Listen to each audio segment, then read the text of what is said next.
जय जिनेन्द्र। आज पर्युषण का 7वां दिन है और अंतगढ़ सूत्र के जो गुरुदेव ने व्याख्यान फरमाए हैं उसमें से आज कहानी है कि दिव्य शक्तियों के नाम पर भटकाव। उस कहानी को मैं आपके सामने सुना रही हूँ कि प्राचीन समय की बात है। एक राज्य में महोत्सव हो रहा था, बड़ा महोत्सव, और तैयारियां चल रही थी। अब एक मालिन फूल लेके उधर से गुजर रही थी राजमार्ग से। अब गुजरते गुजरते उसे शारीरिक बाधा हुई। उसको एकदम से ऐसा लगा कि मुझे लेटरिन जाना पड़ेगा। अब उसको लगा कि कैसे जाऊं, तो वहाँ तुरंत थोड़े ऐसे राह में बैठ गई। अब उसी समय एक सैनिक उधर से निकले। वो डर गई कि ये मुझे चिल्लाएंगे कि राजमार्ग पे मैं क्या कर रही हूँ। तो डरी हुई तो थी सही, लेकिन थोड़ी बुद्धि से काम लिया और अपने उस मल के ऊपर उसने फूल बिखेर दिए और वो टोपली ढक दी। अब सैनिक ने पूछा, क्या कर रही हो? तो बोले, कुछ नहीं। बोले, ये देवता हैं, उनकी मैं पूजा कर रही। तो बोले, कौन से देवता हैं यहाँ पे? मैंने तो कभी नहीं नाम सुना। अरे बोले, हंग देव है। बोले, तुमको कैसे मालूम? अरे बोले, मुझे पेट दुख रहा था और मैंने हंग देव का स्मरण किया और मेरा पेट दर्द ख़त्म हो गया। तो ये सच्चे देव हैं, तो इसीलिए मैं इनकी फूल डाल के पूजा कर रही। बोले, 33 करोड़ देवी देवताओं के नाम तुमको याद है क्या? तो सैनिक ने कहा, मुझे तो नहीं याद है। तो बोले, ये हंग देव है। अब सैनिक भी कम बुद्धि का तो था ही से, उसने कहा कि मेरा भी सिर दुख रहा है, मेरा सिर बंद हो गया ये देवता का नाम लेते ही। तो उसने भी थोड़े और फूल उसके ऊपर डाल दिए। आसपास के लोग भी सब आ गए और सब ने फटाफट फूलों की बहुत बड़ी ढेरी बन गई और बोले, हंग देव है, हंग देव, हंग देव। अब हमारी भारत की परंपरा है कि ज़रा सा भी कहीं भी देवी देवता का स्थान बना लिया कि लोग तुरंत अपनी आस्था में भटकाव लाके पूजने लग जाते हैं, है ना। और पूछते पूछते फिर वो ज़मीन अपनी और ऐसा करके विवाद होने लगते हैं। तो विवाद बढ़ गया कि ज़मीन हंग देव, ये हमारी हमारी, हंग देव करके अब विवाद शाम होने लगी। तो राजा तक पहुंचा कि ये देवता किसके हैं, हंग देवता, ये जगह किसकी है, हंग देवता किसके। तो मंत्री ने कहा कि मंत्री बड़े गहन चिंतन में पड़ गया कि अब इसका निपटारा लगाना तो ज़रूरी है।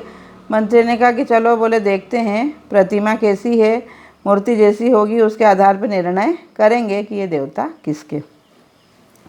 और ऐसा करके वो गए, फूलों की ढेरी हटाते रहे और अंत में तो क्या निकला होगा आप सभी जानते हो। तो इस तरह से उस मामले का निपटारा हुआ। तो हम सभी भारत में भी और सभी धर्मों में भी अंधविश्वास ज़्यादा है। हम कि परंपराएं और पाखंड और आडंबर के नाम पे उनको ही महत्व दिए जाते हैं, जबकि होना यह चाहिए कि हम विवेक को महत्व दें। क्या सही है, क्या गलत है, क्या अच्छा है, क्या बुरा है। अगर हम सच्चे आस्तिक हैं, धर्म ध्यान करते हैं, ईश्वर के प्रति हमारी आस्था है, तो हम इन चीज़ों में नहीं पड़ेंगे। क्योंकि ठीक है, अच्छा करेंगे तो अच्छा होगा, यह बात निश्चित है। लेकिन इसके बदले में हम अंधविश्वासों के, पाखंड के नाम पे चाहे जो भी हम कर लें, तो ऐसी विवेक शक्ति हम सबको जागृत करना है।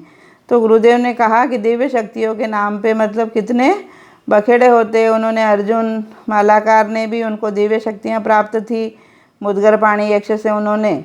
और फिर जब उनकी पत्नी के साथ दुष्कृत्य हुआ तो उन्होंने शक्ति का आह्वान किया और फिर उस शक्ति के बल पे वो कितना उसका दुरुपयोग करने लगे कि वो रोज़ कि स्त्रियों को मारने लगे। तो इस तरह से जब शक्तियों का बल प्रयोग करके हम उसका गलत रूप में इस्तेमाल करने लगते हैं तो समाज में अनैतिकता का जन्म होता है। तो गुरुदेव फरमाते हैं कि हमेशा कि हमारे विवेक शक्ति को जागृत रखें और किसी प्रकार के आडंबर और प्रपंच इनमें नहीं पड़ें। अभी मान लो कोरोना काल में भी अभी ब्याह शादियाँ कितनी सीमित और कम संसाधनों में हो रही है। तो बहुत अच्छी बात है और इस परंपरा को हमको थोड़ा बढ़ावा देना चाहिए, ताकि बहुत सा शादियों में होने वाला अनावश्यक व्यय सिर्फ बर्बादी लाता है ना। और मृत्यु भोज में भी मृत्यु भोज के स्थान पर हम गरीब परिवारों की कुछ व्यवस्था करें, उनके बच्चों की शिक्षा दीक्षा की व्यवस्था करें। जैन समाज में भी कई लोग ऐसे हैं जिनके पास आर्थिक अभाव है, हम उनकी मदद करें। और मतलब ऐसे हम सुंदर मतलब उन चीज़ों को बना लें। तपस्या में होने वाले आडंबरों से भी, जैसे इस साल तो हम सब बच ही गए, और स्थानक में तो फिर भी बहुत सारे बचाव के उपाय हैं, लेकिन मंदिरों में बड़े जुलूस और रसोइयाँ और बहुत सारे गहने से मतलब लदे फदे, ये सब आडंबरों से हमको बचना चाहिए। तो गुरुदेव ने संदेश दिया कि हमारे जब तक मतलब विवेक शक्ति जागृत नहीं होगी, तब तक धर्म के नाम पर हम मतलब पाखंड में पिसते रहेंगे।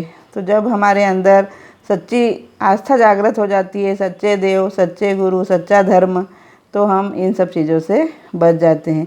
तो गुरुदेव ने हमको मतलब यही संदेश दिया कि हमको मतलब कि अंधविश्वासों के चक्कर में नहीं आना चाहिए।